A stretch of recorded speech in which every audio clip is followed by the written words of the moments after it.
नमस्कार, PC education academy में मैं आप सभी का हार्दिक स्वागत करता हूं। तो वैसे आपको विदित है 20 तारीख को तो एग्जाम है। तो वैसे हमारे पीछे की क्लास है एक एक ही क्लास में एक एक घंटे या डेढ़ डेढ़ घंटे में हमने पूरे पार्ट का फटाफट रिवीजन किया है। ऐसे में हमारे कई 4-5 चैप्टर हो गए, बाकी है वो अब 1-2 दिन में ही क्लास से भेज देंगे। तो मैं कहता हूं एग्जाम में जाने से पहले एक बार इन क्लासों को अवश्य देख के जाना। आपका क्वेश्चन पक्का इन क्लासों के अंदर से ही आएगा, बाहर से नहीं आएगा, क्योंकि हमने पूरा पार्ट का सार इस वीडियो में लेके आ गए। एकदम धीमे धीमे और ईमानदारी के साथ उस क्लास को पूरा किया है, उस चैप्टर को पूरा किया। एक बार मेरी सलाह से वो वीडियो देख के जाए, जिससे आपको फायदा होगा। आज हम पाठ लेके आए संख्या 12, विद्युत धारा के चुंबकीय प्रभाव। विद्युत धारा के चुंबकीय प्रभाव।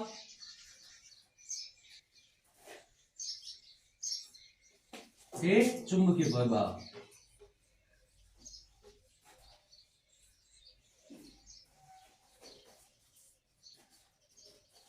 ये चैप्टर वैसे हमारा हो गया है, हमें तो फटाफट रिवीजन के तौर पे लाना है परीक्षा का समय। देखो, इसमें सबसे पहली बात तो हमें सीखना यह है कि चुंबक होती क्या है। पहला टॉपिक यही है, चुंबक क्या चीज है। देखो, चुंबक क्या होता है? वह पदार्थ जो अपने आसपास रखी हुई लो या लो संबंधित वस्तुओं को अपनी ओर आकर्षित करे, उसे चुंबक कहेंगे। यानी वह पदार्थ, ध्यान देना, वह पदार्थ जो लो या लो संबंधित वस्तुओं को, यानी लो या उससे संबंधित वस्तुओं को अपनी ओर आकर्षित करे, अपनी ओर आकर्षित करे, उसे चुंबक कहेंगे। अपनी ओर आकर्षित करे, ध्यान देना, वह पदार्थ जो लो या लो संबंधित वस्तुओं को अपनी ओर आकर्षित करे, अपनी ओर खींचे, उसे चुंबक कहते हैं। क्या कहते हैं? चुंबक कहते हैं। ध्यान देना, चुंबक के हमेशा दो ध्रुव होते हैं। कितने होते हैं? दो ध्रुव होते हैं, जिसमें उत्तर दिशा के ध्रुव को N से, यानी उत्तरी ध्रुव, और दक्षिण को S से। उत्तरी ध्रुव और दक्षिण ध्रुव, उत्तरी ध्रुव और यहाँ पे दक्षिण ध्रुव, बस ये होती है चुंबक। दक्षिण ध्रुव, दो ध्रुव होते हैं, एक होता है उत्तरी ध्रुव जिसे N कहते हैं, एक होता है दक्षिण ध्रुव जिसे S कहते हैं। तो चुंबक क्या होती है? वह पदार्थ जो लो या लो संबंधित वस्तुओं को अपनी ओर आकर्षित करे, उसे चुंबक कहेंगे। चुंबक में दो ध्रुव होते हैं, N एक S। क्या किया जाता है कि यदि चुंबक को यूं स्वतंत्र लटकाए और लटकाने के बाद यूं घुमाए, तो जिस दिशा में रुकेगी, एक दिशा को उत्तर व्यक्त करेगी, एक दिशा को दक्षिण व्यक्त करेगी। ठीक है, ये बातें होने के बाद आप ध्यान देना,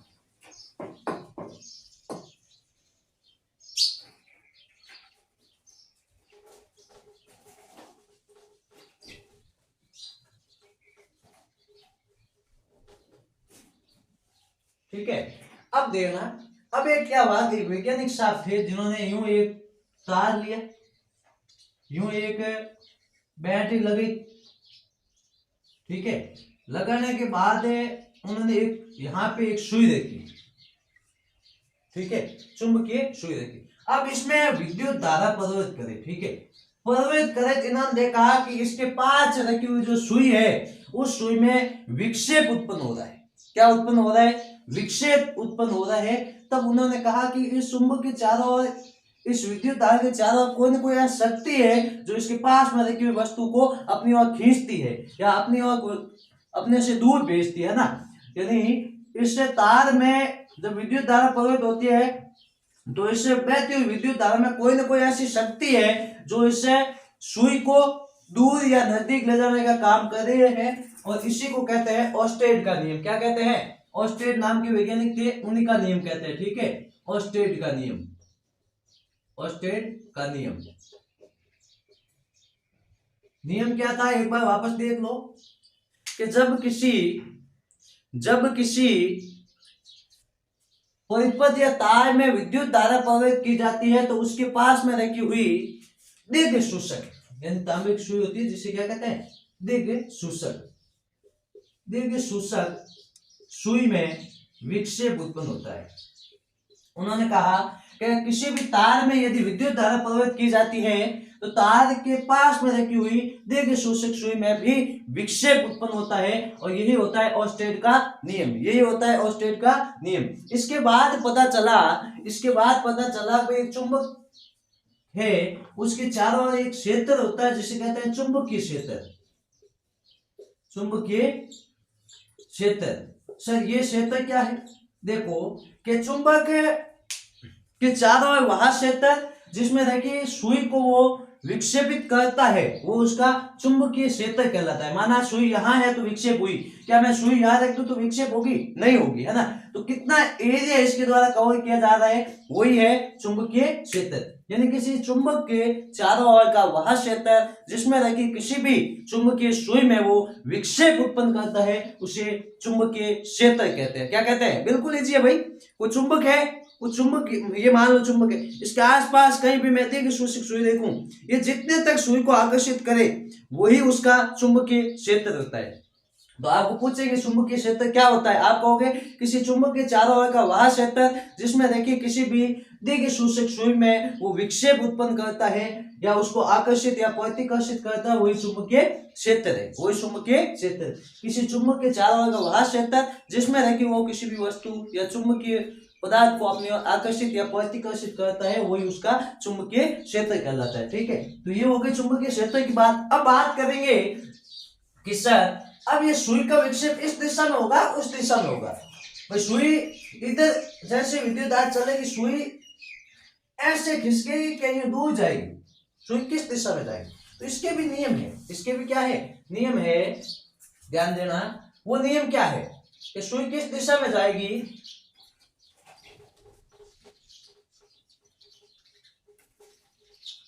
अब सुई जाएगी किस दिशा में, सुई में विक्षेप किस दिशा में उत्पन्न होगा वो देख रहा है कि सुई में विक्षेप किस दिशा में उत्पन्न होगा। अब देखना, ये एक सुई तार है, ठीक है, यहाँ पे एक विद्युत बैटरी लगाई गई है, ठीक है, लगाने के बाद ये तार है, ठीक है। अब आप मुझे बताओ, ये ठीक है, एक यही और है, इस बार माइनस इधर लगाते हैं, प्लस इधर लगाते हैं, ठीक है। अब देखो एक बार तो क्या हो रहा है, विद्युत धारा प्लस से माइनस यूं आ रही है, नाम दे देते हैं ये तार है भाई, ये कोई ए से भी एक तार है, ये भी देखो ए से भी एक तार, ध्यान देना। अब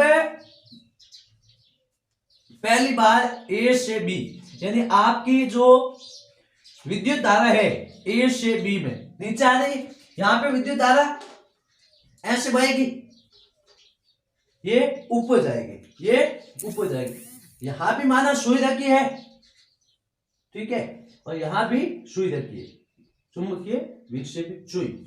अब इनमें कैसे होगा, ये किस दिशा में विक्षेपित होगी, ध्यान देना। तो इसके लिए एक छोटा सा मैं नियम देता हूं आपको, और नियम है SNOW, SNOW।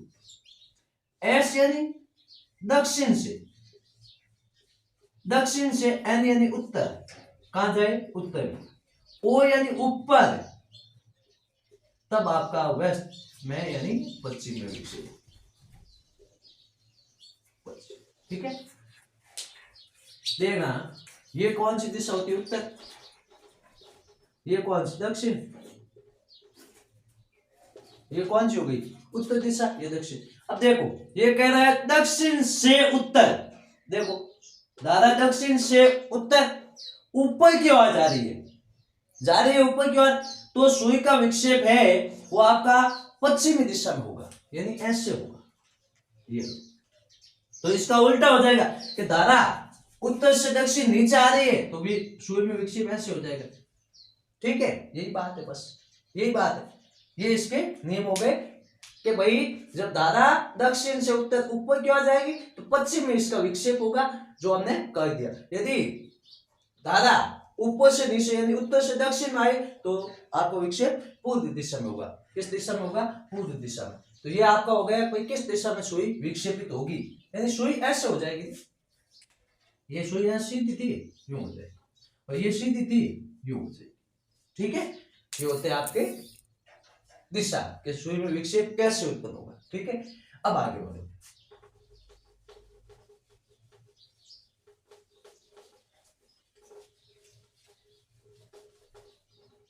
मैं फिर कहता हूं, परीक्षा से पहले एक बार आप इन क्लासों को देख लेना, सत्य भाव से आपका नाव पार लग जाएगी, आपकी नाव पार लग जाएगी, पक्के 100 नंबर आएंगे, आपको गारंटी देता हूं। बस अब देखना, अब क्या होता है, अब होती है चुंबकीय बल रेखाएं। ठीक है, चुंबकीय बल रेखाएं, चुंबकीय बल रेखाएं, ये क्या होती है सर? चुंबकीय बल रेखा क्या होती है भाई? ये माना कोई चुंबक है, एक ध्यान देना, ये मानते हैं कोई चुंबक है, और इस चुंबक के यहां कोई वस्तु रखी है। ठीक है, तो इस चुंबक द्वारा इस वस्तु को अपनी ओर खींचा जाता है। तो खींचे तो मुझे ये बताओ, कोई ना कोई ऐसी काल्पनिक शक्ति होगी जो वस्तु को खींचेगी। कोई वस्तु यहाँ है, मान लीजिए इस चुंबक है, ये इसको अपनी ओर आकर्षित करेगी, यहाँ कोई ना कोई काल्पनिक वस्तु तो रेखाएं वगैरह होगी, तभी तो खींचेगी, वरना कैसे खींचेगी, है ना। तो किसी चुंबक के चारों ओर वह काल्पनिक रेखाएं जो उसके आसपास की वस्तु को अपनी ओर आकर्षित करती है, उसे चुंबकीय बल रेखाएं कहते हैं। किसी चुंबक के चारों ओर वह काल्पनिक बंद रेखाएं जो किसी वस्तु को अपनी ओर आकर्षित या प्रतिकर्षित करती है, इसी को कहते हैं चुंबकीय बल रेखाएं। क्या कहते हैं? चुंबकीय बल रेखाएं। अब ध्यान ये देना है कि आपको चुंबकीय बल रेखाओं के गुण पूछेंगे कि गुण क्या होते हैं। तो एक ध्यान देना, ये एक चुंबक है, ठीक है, माना ये आपका N है, ये आपका H, ठीक है, या यहां मैं S ले लूं, यहां N ले लूं, एक ही बात। अब देख, चुंबकीय बल रेखाओं में क्या होगा कि कोई वस्तु, पहली बात तो यूं चलेगी, यहाँ कोई वस्तु है तो यूं एक काल्पनिक है, ठीक है, कोई वस्तु को खींचने के काल्पनिक वक्र आएगा, एक काल्पनिक रेखा आएगी, जिसे कहेंगे चुंबकीय बल रेखा। क्या वो चुंबकीय बल रेखा हमें दिखाई देती है? किसी चुंबक को अपनी ओर कोई वस्तु खींचे तो उसके बीच जो बल रेखा आती है वो हमें दिखाई देती है? नहीं दिखाई देती। तो पहला ही पॉइंट ये होगा कि काल्पनिक होती है, चुंबकीय बल रेखाएं काल्पनिक होती है, काल्पनिक होती है। कैसी होती है? काल्पनिक होती है, ठीक है। दूसरी बात, मुझे बताओ कि ये चुंबकीय बल रेखाएं इस वस्तु को अपनी ओर खींचे तो पूर्णता क्या होनी चाहिए? बंद होनी चाहिए। क्या होनी चाहिए? बंद। अब यहां से संपर्क टूट गया, ठीक है, तो क्या ये अपनी ओर खींचेगी? नहीं खींचेगी, क्योंकि संपर्क टूट जाएगा। जैसे बंद विद्युत परिपथ वाली वही बात है, यदि कहीं परिपथ में बीच में कदों से तार टूटा हुआ नहीं है, या टूटा हुआ है, या कहीं जॉइंट है, ठीक है, तो वहां विद्युत तार नहीं भाई। तो सेम बात है, यदि ये भी कहीं से टूट जाए तो चुंबकीय बल रेखाएं अपनी ओर वस्तु को नहीं खींचेगी। तो चुंबकीय बल रेखाएं बंद वक्र के रूप में होती है। वक्र बने भाई, गोल वक्र बने तो बंद होना चाहिए। कैसा होना चाहिए? बंद होना चाहिए। दूसरी बात ये बंद वक्र के रूप में चलती है, ये बंद वक्र के रूप में चलती है, बंद वक्र के रूप में चलती है, ठीक है, ये बंद वक्र के रूप में चलती है। अब तीसरी बात, ये जो चुंबकीय बल रेखाओं की दिशा है वो अंदर तो होती है दक्षिण से उत्तर। अंदर तो कैसे होती है? दक्षिण से उत्तर। चुंबक के अंदर दिशा दक्षिण से उत्तर, दक्षिण से उत्तर होती है, उत्तर में होती है, या उत्तर की ओर। अंदर चुंबक के जो चुंबकीय बल रेखाओं की दिशा है वो देखो दक्षिण से उत्तर की ओर होती है। किधर होती है? दक्षिण से उत्तर। बाहर उत्तर से दक्षिण, बाहर उत्तर से दक्षिण, उल्टा होता है भाई। अंदर दक्षिण से उत्तर, बाहर उत्तर से दक्षिण, बाहर उत्तर से दक्षिण, बाहर उत्तर से दक्षिण दिशा की ओर, दक्षिण दिशा की ओर होती है। बाह्य दक्षिण से उत्तर से दक्षिण की ओर होती है। तो पहला पॉइंट काल्पनिक होती है, दूसरी बात बंद वक्र के रूप में होती है, तीसरी बात अंदर दक्षिण से उत्तर, बाहर उत्तर से दक्षिण। ठीक है सर, ये तो बात समझ में। अब अगली बात है चुंबकीय बल रेखाएं यदि निकलती है तो एक दूसरे को कभी भी क्रॉस नहीं करेगी, ऐसे क्रॉस नहीं, एक दूसरे को प्रतिच्छेद नहीं करेगी। चुंबकीय बल रेखाएं एक दूसरे को प्रतिच्छेद नहीं करेगी। बल रेखाएं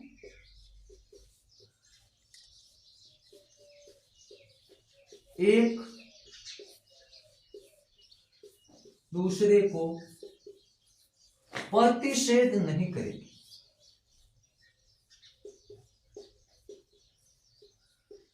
प्रतिच्छेद नहीं करेगी। क्यों नहीं करेगी, इसका कारण मैं अगली लाइन में देता हूं। बल रेखाएं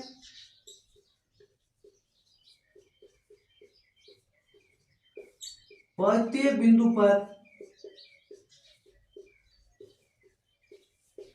पर एक दिशा को व्यक्त करती है,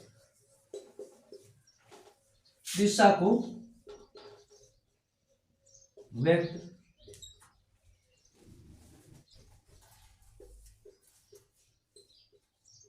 करती है। हाँ देखो कि चुंबकीय बल रेखा एक दूसरे को प्रतिच्छेद नहीं करेगी, इसका कारण है कि चुंबकीय बल रेखा किसी भी जगह यदि होगी तो उसकी प्रत्येक बिंदु पे दिशा होगी। जैसे यहाँ जा रही है तो इस बिंदु पे ये दिशा है कि भाई ये दक्षिण से उत्तर जा रही है। ये देखो इस बिंदु पे देखें तो ये दिशा है कि भाई ये उत्तर से दक्षिण जा रही है। अब मुझे बताओ कि ये है एक, यहां माना काटा, तो ये तो दिशा दिखा रही है भाई उत्तर से दक्षिण जा रही है, उत्तर से दक्षिण, और ये कह रही है पूर्व से पश्चिम जा रही है। अब एक ही बिंदु पर मुझे बताओ उत्तर दक्षिण पूर्व पश्चिम दो बिंदु, दो दिशाएं कैसे हो सकती, हो सकती नहीं हो सकती। यानी आपसे पूछे कि चुंबकीय बल रेखाएं एक दूसरे को प्रतिच्छेद क्यों नहीं करती, तो अब साफ उत्तर यही लेना है कि चुंबकीय बल रेखाएं प्रत्येक बिंदु पे एक दूसरे की दिशा व्यक्त करती है। यदि किसी बिंदु पे दो चुंबकीय बल रेखाएं आपस में प्रतिच्छेद करती है तो उस बिंदु पर वो दो दिशाओं को व्यक्त करेगा जो कि असंभव है, जो कि क्या है, असंभव है। अतः चुंबकीय बल रेखाएं एक दूसरे को प्रतिच्छेद नहीं करेगी। भाई मुझे कहे कि तू उत्तर में भी खड़ा है और पूर्व में भी तेरा मुंह है, तो मैं एक ही व्यक्ति उत्तर और पूर्व दोनों दिशाओं में कैसे रखूंगी, तो असंभव बात है, असंभव है नहीं, तो ये असंभव होता है। ठीक है, कि चुंबकीय बल रेखा एक दूसरे को प्रतिच्छेद किसी भी हालत में नहीं करेगी, किसी भी हालत में नहीं करेगी। क्यों नहीं करेगी, क्योंकि चुंबकीय बल रेखा प्रत्येक बिंदु पे एक दिशा को व्यक्त करती है। किसको, एक दिशा को, एक है दिशा को। ठीक है, तो ये हो गई अपनी चुंबकीय बल रेखा, ये हो गई अपनी चुंबकीय बल रेखा। अब आगे बढ़े, चुंबकीय बल रेखाओं की दिशा कैसे होगी, चुंबकीय बल रेखाओं की दिशा कैसे होगी, इसके लिए एक नियम दिया गया है, दक्षिण हस्त अंगूठा नियम। दक्षिण हस्त अंगूठा नियम, वो नियम क्या है देखो, दक्षिण हस्त अंगूठा नियम।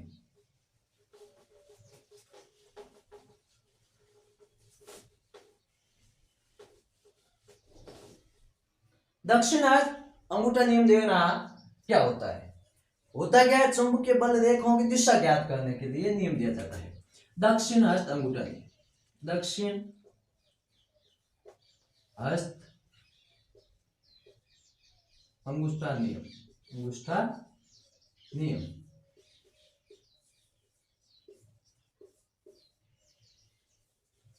ये नियम क्या कहता है कि अपना दाएं हाथ ले, ठीक है, दाएं हाथ में अंगूठा ऐसे रखे, ठीक है, अंगुली यहां मोड़ दे।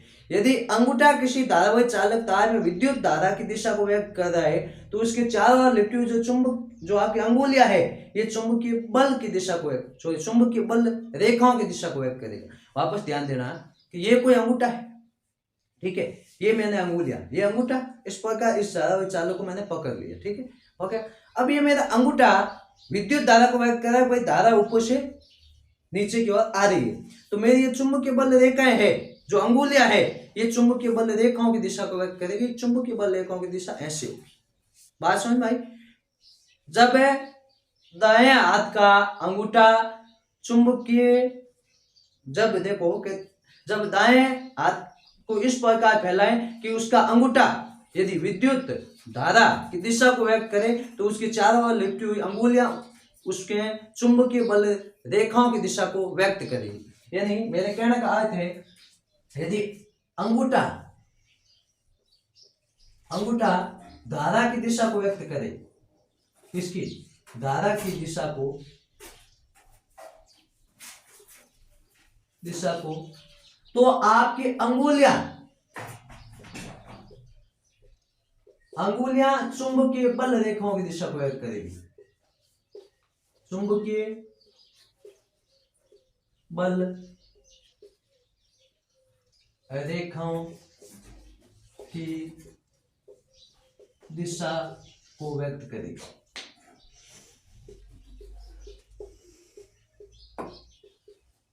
अब आपको क्या लेना है, आपको कुछ एक दक्षिणार्थ अंगूठा नियम क्या आप लिखोगे कि अपने दाएं हाथ को इस प्रकार रखें कि उसमें पकड़ा हुआ धारावाही चालक में यदि अंगूठा धारावाही चालक में प्रवाहित दिशा विद्युत धारा की दिशा को व्यक्त कर रहा है तो उसकी चारों ओर लिपटी हुई अंगुलियां उसमें प्रवाहित चुंबकीय बल रेखाओं की दिशा को व्यक्त कर रही।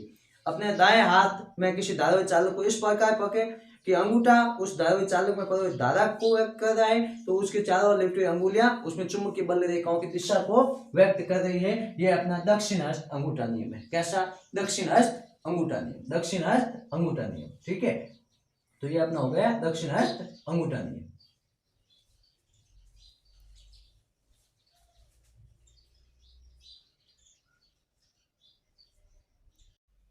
तो अगला एक शानदार टॉपिक की मैं शुरुआत कर रहा हूं, आप ध्यान देना। एक सीधे धारावाही चालक तार के कारण चुंबकीय क्षेत्र, एक सीधे धारावाही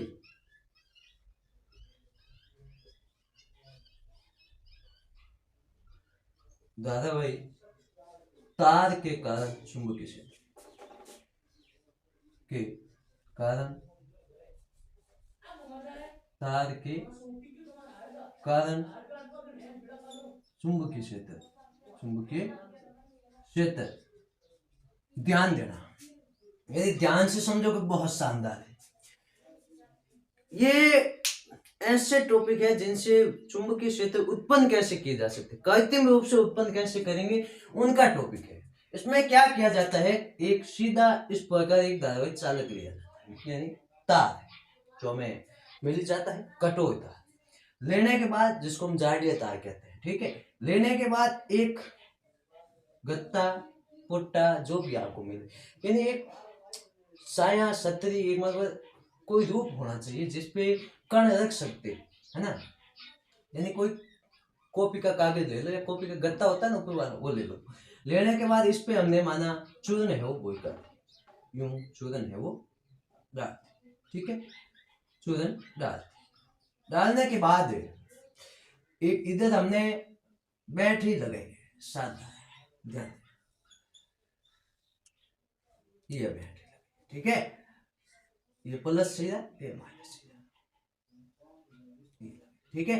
अब यहां से विद्युत धारा चलेगी, जैसे धारा चलेगी, चलती हुई धारा अपने पास चुंबकीय और विद्युत क्षेत्र दोनों उत्पन्न करती है। चुंबकीय प्रभाव भी उत्पन्न करती है और विद्युत प्रभाव, ये बात आपने अभी तक नहीं पढ़ी है, ध्यान देना। चलती हुई विद्युत धारा अपने चारों ओर चुंबकीय क्षेत्र और विद्युत क्षेत्र दोनों उत्पन्न करती है। ठीक है, तो ये जैसे चली, ये अपने जो गति पे हमने कण लोहे के जो डाले थे, वो एक गति में आकर एक वर्त के रूप में घूमने लगे, ऐसे देखो, ऐसे वर्त बना के घूमने, ऐसे ये देखो, वर्त बना के घूमने लगे। अब सर वर्त बना के घूमने लगे, परंतु ये इनकी कोई दिशा भी तो होगी, निश्चित दिशा में घूमेंगे तभी तो यूं वर्त बनेगा, वरना कुछ यूं भागेंगे कुछ यूं भागेंगे, कैसे होगा। तो आपने SNOW नियम पढ़ा, दक्षिण से उत्तर, ये नीचे, और ये तो इस दिशा में ऊपर से नीचे, है ना। वेस्ट में पश्चिम होता था, ये अपना पूर्व दिशा में, ऐसे, है ना, इस दिशा में ये घूमेगी, इस दिशा में ये घूमेगी। तो ये है अपना एक सीधा धारावाही चालक तार के कारण चुंबकीय क्षेत्र। अब लिखेंगे कैसे, जब किसी तार में विद्युत धारा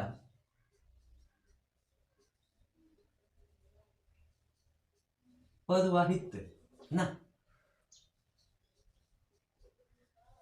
प्रवाहित करेंगे तो उसके पास रखा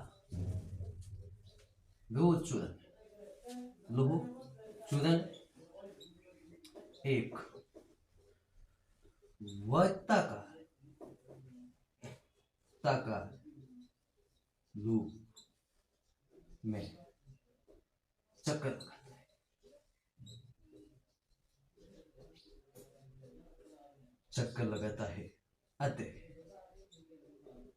उसके प्रत्येक बिंदु पर चुंबकीय क्षेत्र उत्पन्न होता है। चुंबकीय क्षेत्र उत्पन्न होता है। ये है लोग सीधे धारावी चालक तार के कारण चुंबकीय क्षेत्र। जब किसी तार में विद्युत धारा प्रवाहित करेंगे तो उसके पास रखा लौह चूर्ण एक वर्ताकार रूप में चक्कर लगाता है अतः इसके प्रत्येक बिंदु पर चुंबकीय क्षेत्र उत्पन्न होता है। बस ये एक सीधे धारावी चालक तार के कारण एक गत्ता लिया, उसमें एक तार घुसाया, उसके चारों ओर एक परिपथ बना के बैटरी लगी, जैसे विद्युत धारा प्रवाहित की जो लौह चूर्ण विभिन्न दिशाओं में बिक गया था एक वर्ग के रूप में चक्कर लगाने लगा, जिससे हमें ज्ञात होगा कि इसके चारों ओर एक चुंबकीय क्षेत्र और एक विद्युत क्षेत्र है।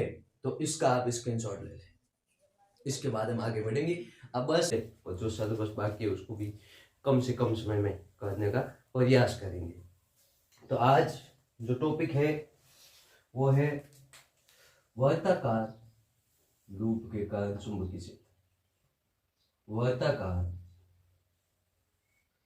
पास के कारण चुंबकीय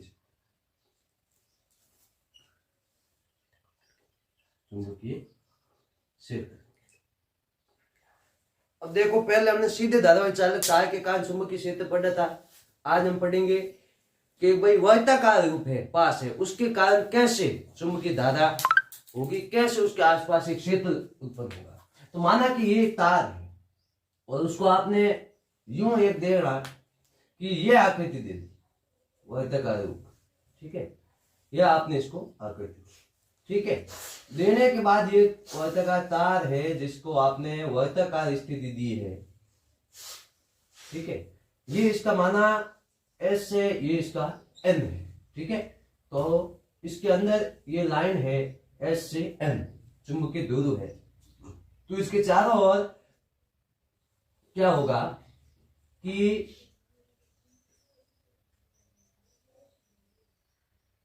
चारों ओर यूं चुंबकीय बल रेखाएं फैल जाएगी। देखना इस पर, ये इस पर यूं दिशा अंदर इस प्रकार होगी, बाहर दिशा यूं, बाहर दिशा ऐसे ये, ठीक है। वैसे इधर बात करें,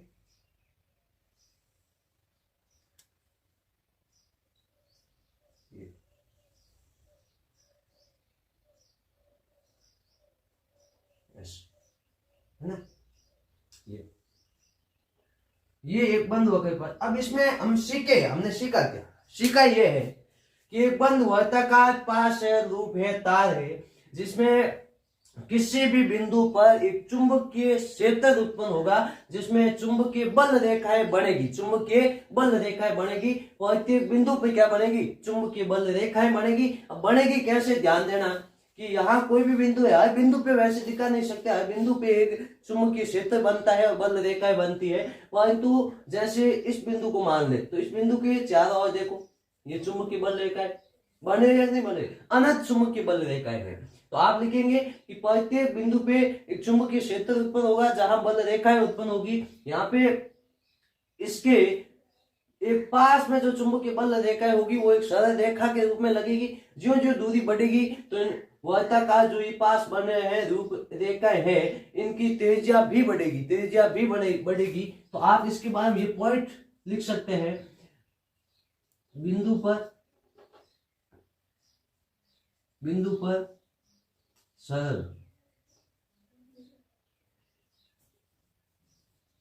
रेखा में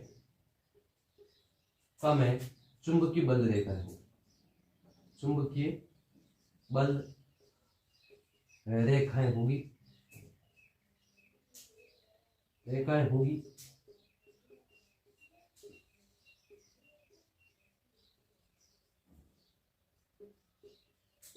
त्रिज्या बढ़ने पर चुंबकीय बल रेखाओं का आकार भी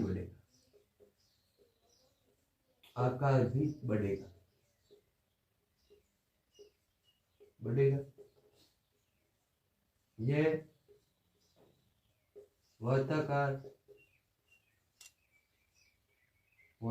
रूप में होगी।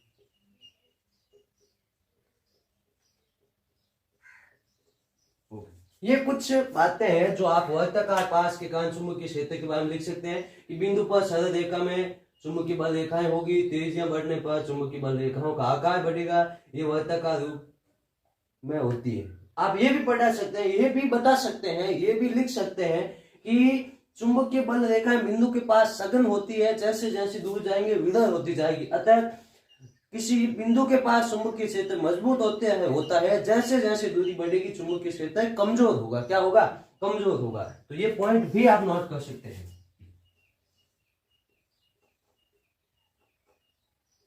बिंदु के पास चुंबकीय बल रेखाएं सघन होगी। क्या होगी? सघन होगी। ठीक है।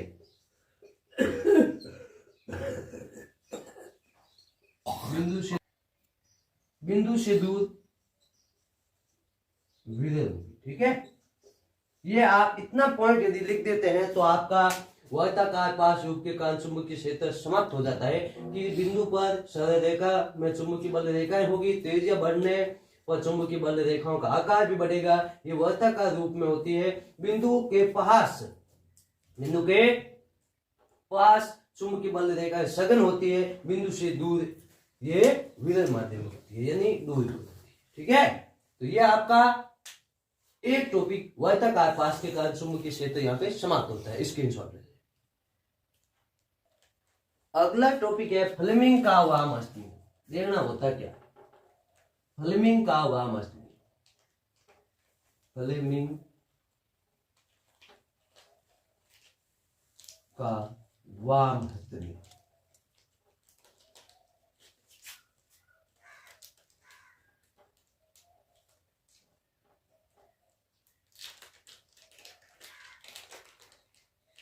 फ्लेमिंग का वामस्थ नियम शानदार नियम, खतरनाक नियम। आपके दो ही नियम थे, पहला हो गया। ठीक है। अब है फ्लेमिंग का वामस्थ नियम। तो फ्लेमिंग का वामस्थ नियम क्या है? दक्षिण हस्त अंगूठा नियम पहले हो गया, अब फ्लेमिंग का वामस्थ नियम। यह नियम कहता है कि आप अपनी अंगूठा, इस अंगुली को कहते हैं तर्जनी और इसको कहते हैं माध्यमा, तीनों को एक दूसरे के लंबवत रखें। इसको इस प्रकार रखें, इसको ऐसे और इसको ऊपर। ठीक है। यदि ये आपकी माध्यमा विद्युत धारा की दिशा को दिखाएगी, विद्युत धारा की दिशा को, तो ये तर्जनी चुंबकीय क्षेत्र को दिखाएगी। किसको दिखाएगी? चुंबकीय क्षेत्र को। और ये अंगूठा चुंबकीय बल को। विद्युत धारा, चुंबकीय क्षेत्र और चुंबकीय बल। यानी इस नियम के अनुसार क्या देगा? शानदार नियम है। अपने बाएं हाथ की तर्जनी माध्यमा व अंगूठा तीनों को एक दूसरे के लंबवत रखें, एक दूसरे के लंबवत रखें तो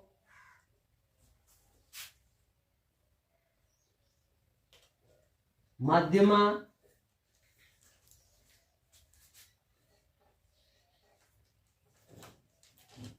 विद्युत धारा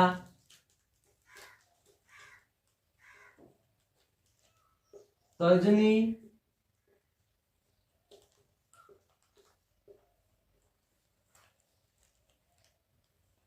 चुंबकीय क्षेत्र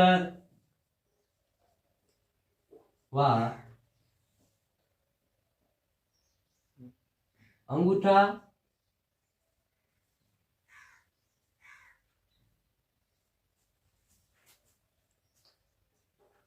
चुंबकीय बल की दिशा को व्यक्त करेंगे, दिशा को व्यक्त करेंगे।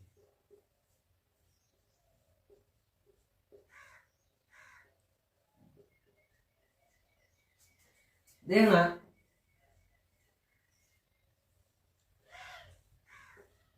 अंगूठा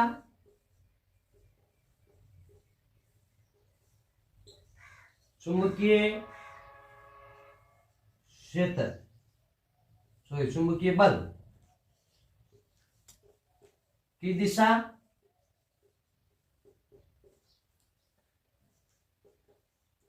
तर्जनी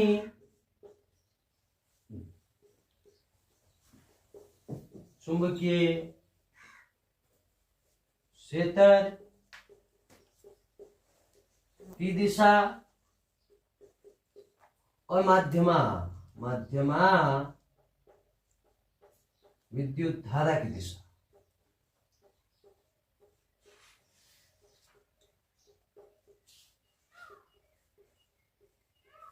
विद्युत धारा की दिशा। तो आइए इस नियम पे, फ्लेमिंग का वामहस्त नियम शानदार नियम है। नियम के अनुसार अपने बाएं हाथ की तर्जनी, माध्यमा, अंगूठा तीनों को एक दूसरे के लंबवत रखें तो माध्यमा विद्युत धारा, तर्जनी चुंबकीय क्षेत्र और अंगूठा चुंबकीय बल की दिशा को व्यक्त करेंगे। ये नियम है आपके फ्लेमिंग का वामहस्त नियम। अंगूठा चुंबकीय बल की दिशा, तर्जनी चुंबकीय क्षेत्र की दिशा, माध्यमा विद्युत धारा की दिशा। शानदार छोटा सा नियम है, आ सकता है, मेरी दृष्टि से इंपोर्टेंट, मैं मानता हूं इंपोर्टेंट, महत्वपूर्ण है फ्लेमिंग का वामहस्त नियम। तो नियम अपने दो ही थे, दोनों ही आ गए। दोनों में आपको डिफरेंट अंतर याद रखना है कि जब भी आपको चुंबकीय बल रेखाओं की संख्या पूछे तो आप सीधा दक्षिण अंगूठा नियम लगाएंगे, और जब भी आपको चुंबकीय क्षेत्र की दिशा या चुंबकीय बल की दिशा पूछे तो आप सीधे फ्लेमिंग के वामहस्त नियम की ओर अग्रसर होंगे। दोनों नियम बहुत खास है, आपको इस पे विशेष ध्यान देना।